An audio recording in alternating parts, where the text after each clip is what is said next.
Penguin presents Liquid by Mark Miodownik, read by Daniel Weyman. Introduction.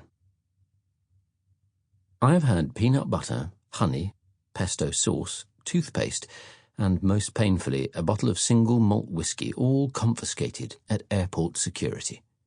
I inevitably lose the plot in situations like this. I say things like, "I want to see your supervisor," or "Peanut butter is not a liquid," even though I know it is. Peanut butter flows and assumes the shape of its container. That is what liquids do, and so peanut butter is one. Even so, it just infuriates me that in a world full of smart technology, airport security still can't tell the difference between a liquid spread and a liquid explosive. Although bringing more than 100 millilitres of liquid through security has been banned since 2006, our detection technology has not improved much in that time. X-ray machines can see through your luggage to detect objects. In particular, they alert security to suspicious shapes, distinguishing guns from hairdryers and knives from pens. But liquids don't have a shape. They just take the form of whatever is containing them. Airport scanning technology can also detect density and a range of chemical elements, but here again they run into problems. The molecular makeup of the explosive nitroglycerine, for instance, is similar to peanut butter's. They're both made from carbon, hydrogen, nitrogen, and oxygen, and yet one is a liquid explosive, while the other is just, well, delicious. There are an enormous number of dangerous toxins, poisons, bleaches, and pathogens that are incredibly difficult to distinguish from more innocent liquids in a quick and reliable manner. And it is this line of argument, which I've heard from many security guards and their supervisors, that usually persuades me to agree, begrudgingly, that my peanut butter, or one of the other liquids I seem to regularly forget to take out of my carry-on luggage, is a significant risk.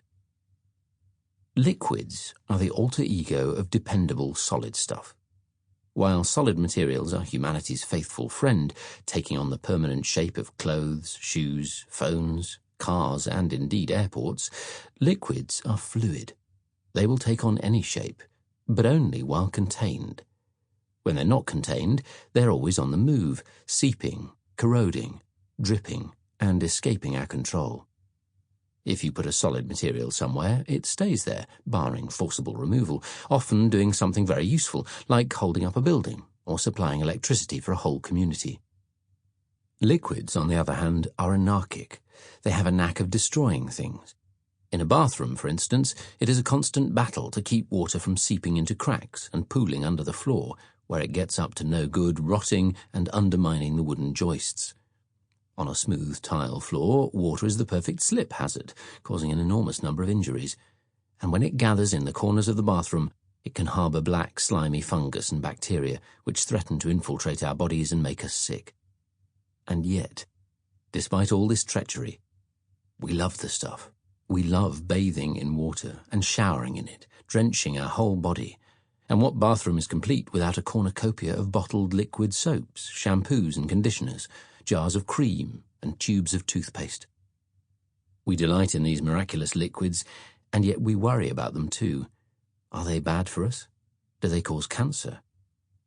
Do they ruin the environment? With liquids, delight and suspicion go hand in hand. They are duplicitous by nature, neither a gas nor a solid, but something in between, something inscrutable and mysterious. Take mercury, for instance, which has delighted and poisoned humanity for thousands of years. As a child, I used to play with liquid mercury, flicking it around tabletops, fascinated by its otherworldliness, until I was made aware of its toxicity. But in many ancient cultures, mercury was thought to prolong life, heal fractures, and maintain good health. It's not clear why it was held in such regard, perhaps because it is special in being the only pure metal that is liquid at room temperature. The first emperor of China, Qin Shi Huang, took mercury pills for his health, but died at 39, probably as a result. Even so, he was buried in a tomb full of rivers of flowing mercury. The ancient Greeks used mercury in ointments, and alchemists believed that a combination of mercury and another elemental substance, sulfur, formed the basis of all metals, a perfect balance. Sample complete. Ready to continue?